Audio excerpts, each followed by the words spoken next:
नागरिकता सम्बन्धी अध्यादेश ल्याउने सरकारको कसरत सुरु। जन्मसिद्ध नागरिकतावाला अभिभावकका सन्तान नागरिकताबाट वञ्चित भएको विषयमा सधैँ राजनीतिक सौदाबाजी। स्थानीय तह निर्वाचनमा प्रतिस्पर्धा गर्ने बहालवाला जनप्रतिनिधिले राजीनामा दिनुपर्ने प्रावधान सहित आचार संहिता तयार। राष्ट्रिय मान्यता नपाएका दललाई समेत उनीहरूकै चुनाव चिन्ह दिने निर्वाचन आयोगको तयारी।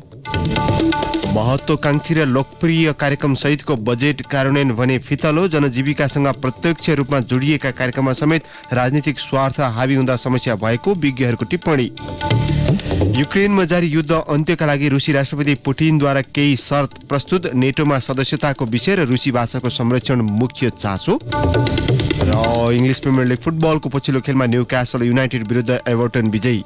नमस्कार, कान्तिपुर डायरीका साथमा दिवा र म अनिल। समाचार अब विस्तारमा। लामो समयदेखि राजनीतिक सौदाबाजीमा झेलिएको नागरिकता विधेयक फेरि चर्चामा आएको छ। गत साता वीरगञ्जका मेयर विजय कुमार सरावगीलाई पार्टी प्रवेश गराउन वीरगञ्ज 23 प्रसौनी गएका एमाले अध्यक्ष एवं पूर्व प्रधानमन्त्री केपी शर्मा ओलीले आफ्नो सरकारले अध्यादेश मार्फत नागरिकता समस्या समाधान गर्न खोजे पनि हालको गठबन्धनले सफल हुन नदिएको आरोप लगाउनुभयो। अध्यक्ष ओलीले भन्नुभएको थियो, हामीले संसद नचलेका बेला अध्यादेश ल्याएर भए पनि नागरिकका सन्तानले वंशजका आधारमा नागरिकता प्राप्त गर्नुपर्छ भनेर कानून बनायौं। अहिलेको गठबन्धनले कायम रहन दिएन, हामी त्यसलाई अगाडि बढाउँछौं। साथीहरू निश्चित रहनुहोला।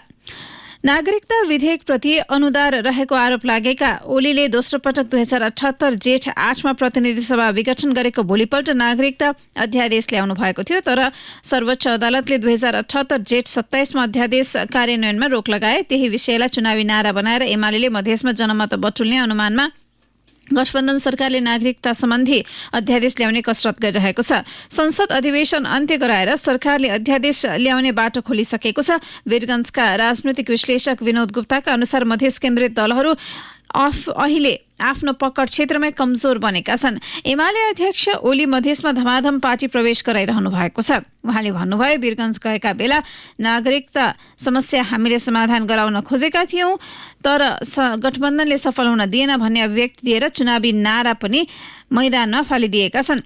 आगामी चुनावमा एमाले र कांग्रेसबीच लडाईँ हुने हो। अहिलेको सरकारले नागरिकता अध्यादेश ल्याउने प्रयास गर्छ। नेपालमै जन्मेका र आमाबुवा यही बसोबास गरेका हजारौंले नागरिकता पाउन सकेका छैनन्। उहाँले भन्नुभयो, गलतलाई दिइएको छ भने छानबिन गरी कारबाही गर्नु पर्यो, तर योग्य नागरिकलाई नागरिकताबाट वञ्चित गर्नु भएन। ठाकुरराम बहुमुखी क्याम्पसका समाजशास्त्रका उपप्राध्यापक वीरेन्द्र प्रसाद शाहले विगतदेखि नै नागरिकता समस्यालाई अल्झाएर दलहरूले मधेसमा भोट बढाउने रणनीति अपनाइरहेको बताउनुभयो। समाजशास्त्री शाहका अनुसार नेपाल भारत दुवैतिर राज्यको स्रोत साधनमा रमाउन चाहने केही भारतीयले विगतमा नेपाली नागरिकता लिएका छन्। भारतसँगको खुला सिमाना, एउटै वेशभूषा, रोटीबेटी सम्बन्ध, भाषा भएकाले नागरिकता वितरणमा चुस्त हुनुपर्ने स्थानीय बासिन्दा बताउँछन्। सरकारी तथ्याङ्क अनुसार देशभर 125 जात जाति छन्। मधेसी आयोगको अध्ययनले भने तराई मधेसमा मात्रै 121 जात फेला पारेको छ। तीमध्ये 35 जातको भने थर पहिचान हुन नसकेको आयोगले जनाएको छ। आयोगका अध्यक्ष विजय कुमार दत्तले भन्नुभयो, मधेसी समुदायमा जातका आधारमा थर हुन्छ। यसअघि 82 वटा मात्रै जात सूचीकरण भएको थियो। आयोगले प्रदेश 1, मधेस, लुम्बिनी र सुदूरपश्चिम प्रदेशका 19 जिल्लामा रहेका मधेसी समुदायको अध्ययन गरेको हो। नेपालमा मधेसी समुदायको थर सूचीकरण अध्ययन प्रतिवेदन 2078 सरकारलाई चाँडै बुझाउने आयोगले जनाएको छ। आयोगका विज्ञ तथा अनुसन्धानकर्ता दीप कुमार गुप्ताका अनुसार प्रतिवेदनमा वर्णानुक्रम अनुसार प्रत्येक जातको अवस्थाबारे चर्चा गरिएको छ। सत्ता गठबन्धन दलका नेताबीच सार्वजनिक मञ्चमा सवाल जवाफ चलिरहेकै बेला प्रधानमन्त्री शेरबहादुर देउवाले 3वटै तहमा चुनावी तालमेल गरेर अघि बढ्ने आश्वासन दिनुभएको छ। देउवाले हिजो माओवादी केन्द्रका अध्यक्ष पुष्पकमल दाहाल र एकीकृत समाजवादीका अध्यक्ष माधव कुमार नेपाललाई बालुवाटार बोलाएर सत्ता गठबन्धन दलबीच चुनावी तालमेल हुनेमा आशंका नगर्न आग्रह गरेको बालुवाटार स्रोतले जनाएको छ। देउवाले कांग्रेसले फागुन 29बाट सुरु गरेको अभियान सकिनासाथ तालमेलको निर्णय लिने बताउनु भएको छ। स्थानीय तहमा सबै ठाउँमा तालमेल सम्भव नभए पनि महानगरपालिका र उपमहानगरपालिकासम्म केन्द्रीय तहबाट तालमेल गर्नेबारे नेताहरूबीच छलफल चलिरहेको छ। अन्य पालिकामा स्थानीय आवश्यकताका आधारमा तालमेल गरेर जानुपर्ने नेताहरू बताउँछन्। कांग्रेसमा संस्थापन पक्षसँग असहमत पक्षले चुनावी तालमेल नहुने भन्दै दिइरहेको अभिव्यक्तिलाई लिएर दाहाल र नेपालले आशंका प्रकट गरिरहनु भएको छ। यसैबीच नेकपा माओवादी केन्द्रका अध्यक्ष पुष्पकमल दाहालले स्थानीय तहको निर्वाचनमा एमालेसँग तालमेलका लागि ढोका बन्द नभएको बताउनु भएको छ। नेपाली कांग्रेसले गठबन्धनबाट लखेट्न खोजेको अवस्थामा एमालेसँग चुनावी तालमेलको सम्भावना कायमै रहने दाहालको भनाइ छ। उहाँले चुनावी तालमेल गर्न नहुने कांग्रेस नेताहरूको अभिव्यक्तिलाई अतिवादी विचारको संज्ञा समेत दिनुभयो। बालुवाटारमा हिजो सञ्चारकर्मीसँग कुरा गर्दै दाहालले भन्नुभयो, नेपाली कांग्रेसको केही नेताहरूले भन्ने गर्छन् नि माओवादी केन्द्रसँग कुनै हालतमा तालमेल गरिँदैन, हुनै सक्दैन भन्ने ढङ्गले असाध्य अतिवादी ढङ्गले बोल्ने केही नेता देखिनु भएको छ। हुन त प्रधानमन्त्रीजीले उहाँहरूलाई अब बोल्न बन्द गरेर पनि भनिसक्नु भएको छ। अब कांग्रेसले लखेट्न नै थाल्यो भने त परिस्थिति के हुन्छ भन्न सकिँदैन। चुनावी तालमेल हुनेमा विश्वस्त देखिए पनि उहाँले एक्लै प्रतिस्पर्धा गर्ने विषयलाई प्राथमिकतामा राखिएको बताउनुभयो। अध्यक्ष दाहालले कार्यकर्तालाई आफ्नै शक्ति र एजेन्डामा निर्वाचन लड्ने र जित्ने गरी तयारी गर्न पनि निर्देशन दिनुभयो। आफ्नै तागतमा आफ्नै एजेन्डाको बलमा जनताको मन जितेर चुनाव जित्ने कुरालाई पहिलो प्राथमिकता दिने साथसाथै फेरि निर्वाचनमा चाहिँ तालमेल गर्ने र अधिकतम त्यसबाट सकारात्मक परिणाम निकाल्ने कुरालाई पनि सहायक रूपमा ध्यान चाहिँ दिनै पर्छ। माओवादी केन्द्रका अध्यक्ष दाहालले स्थानीय तह निर्वाचनबारे आशंका नराख्न पनि आग्रह गर्नुभएको छ।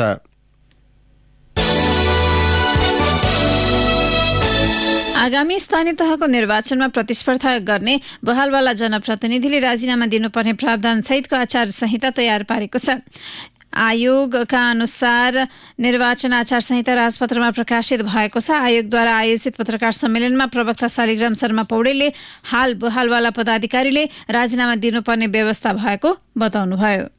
त्यही कुरालाई आचार संहिताले इलाबोरेट गरेको हो र आचार संहितामा उल्लेख भए बमोजिम हाल बहाल रहेको स्थानीय तहको पदाधिकारीले निर्वाचनमा भाग लिनुपर्ने अवस्थामा अब त्यो पारिश्रमिक र सुविधा भुक्तान गरेको अवस्था छ भने त्यस्तो व्यक्तिले राजीनामा दिनुपर्ने गरी व्यवस्था भएको छ। निर्वाचन आचार संहितामा अहिलेका पदाधिकारीले उम्मेदवारी दिँदा बेरुसो फर्स्यौट गर्नुपर्ने प्रावधान राखिएको छ। स्थानीय तहका पदाधिकारीका नाममा भएका पेस्के र बेरुजो फर्स्यौट गरेपछि मात्र उम्मेदवारी दिन पाइने व्यवस्था भएको प्रवक्ता पौडेलले बताउनुभयो। आसन्न स्थानीय तहको निर्वाचनको लागि उम्मेदवार बन्ने हालको स्थानीय तहका पदाधिकारीहरूको नाममा पेस्की बेरुजु छ भने फर्स्यौट भएको हुनु पर्यो। त्यस्तै असुल उपर गर्ने गरी किटानीका साथ उल्लेख गरेको बेरुजु छ भने त्यो पनि फर्स्यौट भएको हुनु पर्यो। निर्वाचन आयोगले चैत दोस्रो साताबाट आचार संहिता जारी गर्ने तयारी गरेको हो। यसैबीच आयोगले राष्ट्रिय मान्यता प्राप्त बाहेकका 73 राजनैतिक दललाई चुनाव चिन्ह दिने प्रक्रिया अघि बढाएको छ। दल सम्बन्धी ऐन बमोजिम जिल्ला स्तरको संगठन संरचना जिल्ला समितिको विवरण चैत 6 गतेभित्र पेश गर्न पत्राचार गरिएको प्रवक्ता पौडेलले जानकारी दिनुभएको छ। अमेरिकी निकाय एमसीसी सँगको सम्झौता अनुमोदन भएको महिना दिनभित्रै उत्तरी छिमेकी चीनका विदेश मन्त्री वाङ यी काठमाडौँ आउँदै हुनुहुन्छ। नेपालले मूलतः आधा दर्जन विषयमा छलफल अघि बढाउन सके भ्रमण सदुपयोग हुने विज्ञहरूको भनाइ छ। सरकारी स्रोतका अनुसार चीनिया विदेश मन्त्री वाङ चैत 11 आएर 13 फर्कँदै हुनुहुन्छ। भ्रमणका विषयमा छलफल गर्न परराष्ट्र मन्त्रालयले राष्ट्रपतिको कार्यालय, प्रधानमन्त्री तथा मन्त्री परिषद कार्यालय, अर्थ मन्त्रालय र वाणिज्य मन्त्रालयसँग समन्वय गरिरहेको छ। यही सन्दर्भमा चीनिया राजदूत हौ यान्छीले परराष्ट्र मन्त्री नारायण खड्का, सभामुख अग्नि सापकोटा, माओवादी केन्द्रका अध्यक्ष पुष्पकमल दाहाल, गृहमन्त्री बालकृष्ण खाँडलाई भेटिसक्नु भएको छ। 2 वर्ष यता विदेश भ्रमणमा ननिस्किएका चीनिया राष्ट्रपति सी जिनपिङले विदेश मन्त्री वाङलाई महत्त्वका साथ नेपाल पठाउन लाग्नु भएको छ। नेपाललाई लामो समयदेखि नजिकबाट चिनेका र स्टेट काउन्सिलर समेत रहेका वाङ विश्वास बढाउने सन्देश लिएर आउन लागेको सरकारी अधिकारीहरूको भनाइ छ। कान्तिपुर डायरीमा अब ब्रेकको पालो। ब्रेकपछि कान्तिपुर डायरीमा अब कान्तिपुर सविस्तार। कान्तिपुर सविस्तार। सरकारले वार्षिक बजेट मार्फत महत्वाकांक्षी लोकप्रिय कार्यक्रम घोषणा गर्दै आए पनि त्यसको कार्यान्वयन भने फितलो हुने गरेको छ। पर्याप्त अध्ययन र पूर्व तयारी बिनै लोकप्रियताका लागि हचुवाका भरमा कार्यक्रम समावेश गरिँदा कार्यान्वयनमा जटिलता देखिएको अर्थ जानकारको बुझाइ छ। मुलुकको समृद्धि, विकास र जनजीविकासँग प्रत्यक्ष रूपमा जोडिएका कार्यक्रममा समेत राजनीतिक स्वार्थ हावी हुँदा समस्याग्रस्त देखिने गरेको छ। शैक्षिक बेरोजगारहरूका लागि शैक्षिक प्रमाणपत्र धितो राखेर ऋण पाउने कार्यक्रम 5 वर्ष यताको बजेटमा पर्दै आएको छ। अघिल्लो आर्थिक वर्षसम्म कार्यक्रमबाट ऋण पाउने सीमा 7 लाख रुपियाँसम्म रहे पनि चालु आर्थिक वर्षमा भने यसको रकम 3 गुणा बढाएर 25 लाख पुर्याइयो। झन्झटिलो ब्याङ्किङ प्रक्रियाका कारण न यसले युवाहरूलाई स्वरोजगार बनाउन सकेको छ, न त यसमा युवाहरूको आकर्षण नै। चालु आर्थिक वर्षको माघ मसान्तसम्म 151 जनाले मात्रै शैक्षिक प्रमाणपत्र राखेर 5 करोड 95 लाख रुपियाँ ऋण लिएको राष्ट्र बैंकको तथ्याङ्क छ। रोजगारी सिर्जना गर्ने भनेर ल्याइएको तर कार्यान्वयन फितलो भएको अर्को उदाहरण हो प्रधानमन्त्री रोजगार कार्यक्रम। सरकारले प्रत्येक वर्ष कार्यक्रमलाई थप परिष्कृत र प्रभावकारी ढंगबाट सञ्चालन गर्ने बताए पनि चालु आर्थिक वर्षको 8 महिना सकिँदा 92 करोड 13 लाख 86 हजार मात्र खर्च भएको छ, जुन विनियोजित बजेटको 7.5% मात्र हो। कार्यक्रमले दिगो रोजगारी सिर्जना र पुँजी निर्माणमा योगदान नगरेको महालेखाको 45औं वार्षिक प्रतिवेदनले औलाइसकेको छ। खर्च भएको रकम मध्ये पनि अधिकांश रूपमा नाली सफा गर्ने, चौर तथा बाटोको झार उखेल्ने, सरसफाई गर्ने लगायतका कार्य गरिएको प्रतिवेदनमा जनाइएको छ। निकै चर्चित तर कार्यान्वयन पाटो निराशाजनक देखिएका यी दुई कार्यक्रम प्रतिनिधि उदाहरण मात्र हुन्। बजेटमा घोषणा गरिएका कतिपय कार्यक्रम अहिलेसम्म कार्यान्वयनको सुरुवाती चरणमा पनि गएका छैनन्। राजनीतिक उद्देश्य र लोकप्रियता कमाउनकै लागि पूर्व तयारी र अध्ययन बिना नै घोषणा गरिँदा यस्ता कार्यक्रमको कार्यान्वयन फितलो देखिएको पूर्व अर्थमन्त्री समेत रहेका कांग्रेस नेता महेश आचार्य बताउँछन्। राजनीतिक उद्देश्यले मात्रै आयोजनाहरूको छनौट गर्ने चलनले चाहिँ आयोजना कार्यान्वयन गर्नका निम्ति अप्ठ्यारो पर्छ। किन पर्छ भनेदेखि आयोजनाको राम्रोसँग अध्ययन भएको हुँदैन। यो वर्षलाई राखिएको कार्यक्रम यही वर्ष चाहिँ कार्यान्वयन गर्न सकिन्छ कि सकिँदैन, त्यसका निम्ति चाहिने पूर्व तयारीका कामहरू पूरा नभएका आयोजनाहरू केवल लोकप्रियताका निम्ति, राजनीतिक उद्देश्य प्राप्तिका निम्ति चाहिँ आयोजनाहरू राखिदिँदा ती आयोजनाहरू समयमै सम्पन्न चाहिँ हुन सक्दैनन्। अघिल्ला वर्षहरूमा जस्तै यो वर्ष पनि समग्र बजेट कार्यान्वयन नै निराशाजनक देखियो। खर्च हुन नसकेपछि मध्यावधि समीक्षा मार्फत संशोधित लक्ष्य निर्धारण गरेको सरकारले फागुन मसान्तसम्ममा जम्मा 20% अर्थात् 78 अर्ब रुपियाँ मात्रै पुँजीगत खर्च गर्न सकेको छ। मुलुकको विकासमा दीर्घकालीन महत्व राख्ने राष्ट्रिय गौरवका आयोजनाहरूको कार्यान्वयन यो वर्ष पनि उस्तै छ। चालु आर्थिक वर्षको 8 महिनामा राष्ट्रिय गौरवका 22 आयोजना मध्ये 2वटाले मात्र पुँजीगत तर्फ विनियोजित रकमको आधा रकम खर्च गरेका छन्। आयोजनाहरूमा बजेट सन्तुलन नहुँदा र समग्र खर्च हुने प्रक्रियागत प्रणालीमै समस्या पर्दा वर्षेनी यस्तो समस्या दोहोरिने गरेको बताउँछन् पूर्व सहसचिव कोमल पाण्डे। गर्नुपर्ने तयारीहरू समयमा सम्पन्न नगरी सकेको अवस्थामा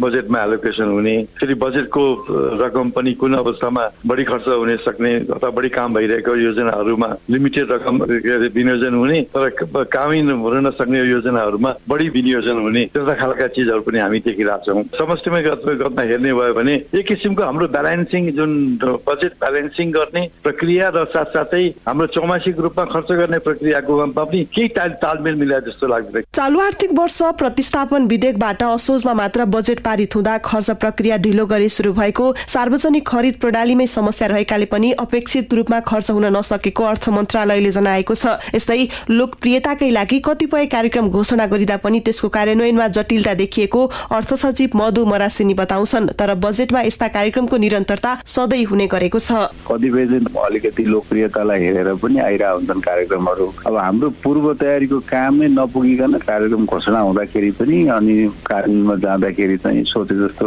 नतिजा चाहिँ आउँदैन। केही अब कानुनी अडचनहरू पनि छ होला, केही व्यक्तिगत अब त्यो मोटिभेसनको कुराहरू पनि हुन्छ हैन।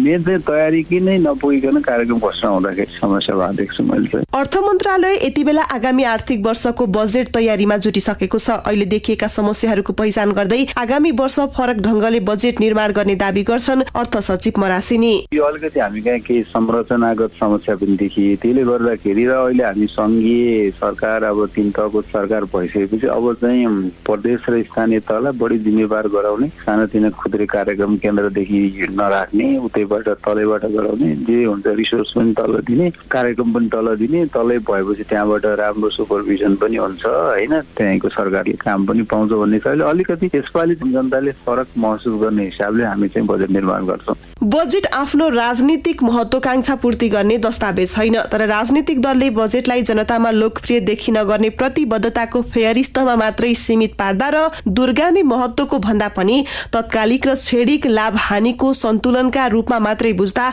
भएका राम्रा कार्यक्रमको कार्यान्वयन पनि फितलो हुने गरेको छ। रेडियो कान्तिपुरका लागि केसु लामिछाने। कान्तिपुर सविस्तार।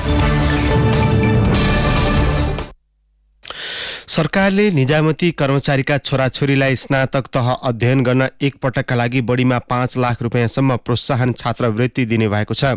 यसअघि प्राविधिक विषयमा मात्रै यस्तो छात्रवृत्ति दिने गरिएकोमा हालै जारी निर्देशिकाले जुनसुकै विषयमा सो सुविधा दिने व्यवस्था गरेको हो। निम्न आय भएका र आरक्षणका कर्मचारीका छोराछोरीले छात्रवृत्ति पाउन् भन्ने उद्देश्यले निर्देशिका परिवर्तन गरिएको संघीय मामिला तथा सामान्य प्रशासन मन्त्रालयका सहसचिव नारायण अर्यालले बताउनुभयो। उहाँका अनुसार कोटा निर्धारण गरेर छात्रवृत्ति वितरण गरिनेछ। प्राविधिक विषय अध्ययन गर्नेलाई मात्रै छात्रवृत्ति दिँदा न्यून आमदानी भएका कर्मचारीका छोराछोरीले अवसर नपाउने अवस्था आएका कारण सबै विषयलाई खुला गरिएको उहाँले बताउनुभयो। उदय ऐडी चुरे क्षेत्रका पुराना बासिन्दा हुन्। सुदूरपश्चिमका 7 पहाडी जिल्ला जोड्ने गोदावरी पुलको मुखैमा उनको पसल छ। पसल छेउबाटै चुरेमाथि जाने एउटा सडक बनेको छ, तर यो कुनै गाउँ जाने सडक होइन। कैलालीको गोदावरी 4 को बजेट लगानीमा यो सडक बनेको हो। सडक बनेको केही महिनामै गोदावरी माथिको जंगल अतिक्रमण गरेर 150 भन्दा बढी घर टहरा बनेका छन्। त्यसमा कांग्रेस, एमाले र माओवादी लगायत सबै दलका नेताले भागवण्डामा घडेरी लिएका छन्।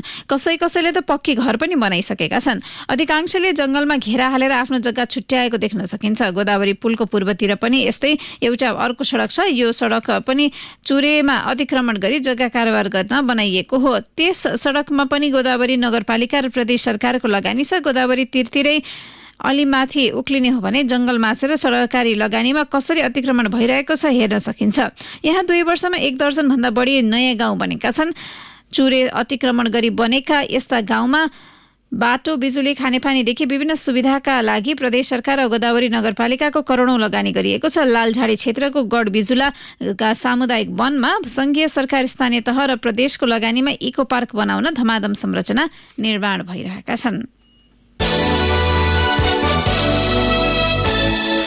कलाकार पल शाह विरुद्ध जिल्ला अदालत नवलपुरमा मुद्दा दर्ता भएको छ।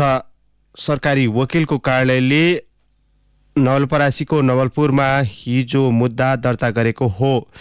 सरकारी वकिलले शाहलाई 12 वर्षदेखि 14 वर्षसम्म कैद सजाय र किशोरीलाई क्षतिपूर्ति दिनुपर्ने माग दाबीसहित मुद्दा दर्ता गरेको जिल्ला प्रहरी कार्यालयले जनाएको छ। शाहमाथि किशोरी बलात्कारको अभियोगमा प्रहरीले अनुसन्धान गरिरहेको छ। किशोरीले आफूलाई 1 वर्ष अघि गैंडाकोटको एक होटलमा बलात्कार गरेको भन्दै इलाका प्रहरी कार्यालय गैंडाकोटमा 3 साता अघि उजुरी दिएकी थिइन्। एकै दिन सकिने छायाङ्कनलाई 2 दिन लगाएर राति रक्सी खुवाएर बलात्कार गरेको पीडितको उजुरीमा उल्लेख छ। गत वर्ष चैत 7 मा बलात्कार गरेको अभियोगका आधारमा 1 वर्षभित्र मुद्दा दर्ता गरिसक्नुपर्ने प्रावधान छ। सोही अनुसार 4 दिन अघि नै अदालतमा मुद्दा दर्ता भएको प्रहरीको भनाइ छ। कान्तिपुर डायरीमा पुनः ब्रेकको पालो। ब्रेकपछि कान्तिपुर डायरीमा अब आर्थिक प्रसङ्ग। पछिल्लो 11 महिनामा डलर कार्डबाट मात्र करिब 23 लाख अमेरिकी डलर बाहिरिएको छ। विदेशबाट आयातित विभिन्न वस्तु तथा सेवा बापतको अनलाइन भुक्तानीका लागि गत चैतदेखि माघसम्ममा डलर कार्डबाट मात्र 22,87,000 अमेरिकी डलर मुलुकबाट बाहिरिएको राष्ट्र बैंकले जनाएको छ। प्रति अमेरिकी डलर 120 रुपियाँ विनिमय दरका आधारमा हिसाब गर्दा सो अवधिमा कार्डबाट 27,44,40,000 रुपियाँ बाहिरिएको बताइएको छ। गत चैतमा नेपालबाट कार्ड मार्फत विदेशी मुद्रामा भुक्तानी गर्न पाउने नीतिगत व्यवस्था राष्ट्र बैंकले गरेको थियो। सो व्यवस्था लागू भएदेखि गत माघसम्म कुल 22,87,000 अमेरिकी डलर बाहिरिएको राष्ट्र बैंकले जनाएको छ। लागत विश्लेषण सम्बन्धी मापदण्ड लागू भएसँगै विशेष प्रकृतिका आकर्षक पुल निर्माण गर्ने बाटो खुलेको छ। यसअघि बाह्य मुलुकमा निर्माण भएका पुललाई नेपालमा निर्माण गरिने पुलसँग तुलना गरी लागत निकाल्ने गरिन्थ्यो। अब मापदण्ड बनेर लागू भएकाले यो समस्या नरहने सडक विभाग अन्तर्गतको पुल महाशाखाले जनाएको छ। विभागले मापदण्ड बनाएर भौतिक पूर्वाधार तथा यातायात मन्त्रालय मार्फत मन्त्री परिषदमा पठाएको छ। मन्त्री परिषदले गत फागुन 16 मा सो मापदण्ड पारित गरेको महाशाखाका उपनिर्देशक उमेश बिन्दु श्रेष्ठले बताउनुभयो। उहाँका अनुसार पहिला निर्माणमा प्रयोग हुने बालुवा, गिटी, ढुङ्गा सबै जोडेर लागत निकाल्ने गरिन्थ्यो, जसका कारण समय धेरै लाग्ने हुन्थ्यो। डिजाइन गरेर आयोजना कार्यालयहरूले दिने गर्दथे।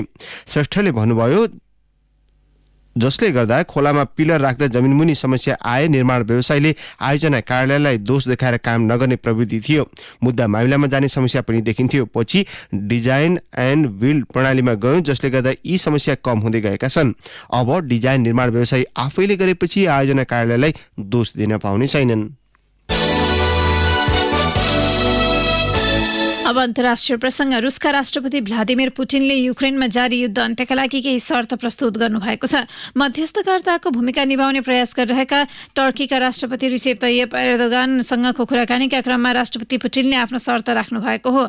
युक्रेनले नेटो सदस्यता नलिने प्रतिबद्धता सहितका माग पुटिनले राखेको टर्कीको राष्ट्रपतिको कार्यालयका प्रवक्ता इब्राहिम कलिनले बताउनु भएको छ। युक्रेनका राष्ट्रपति भोलोदिमिर जेलेन्स्कीले नेटो सदस्य नलिने विषयमा सहमति गर्न सकिने यसअघि नै बताइसकेका कारण शान्ति सम्झौता सकारात्मक हुने टर्कीको विश्लेषण छ। रुसका लागि कुनै खतरा नहुने तरिकाले युक्रेनको निशस्त्रीकरण, रुसी भाषाको संरक्षण गर्नुपर्ने पुटिनले शर्त राख्नु भएको छ।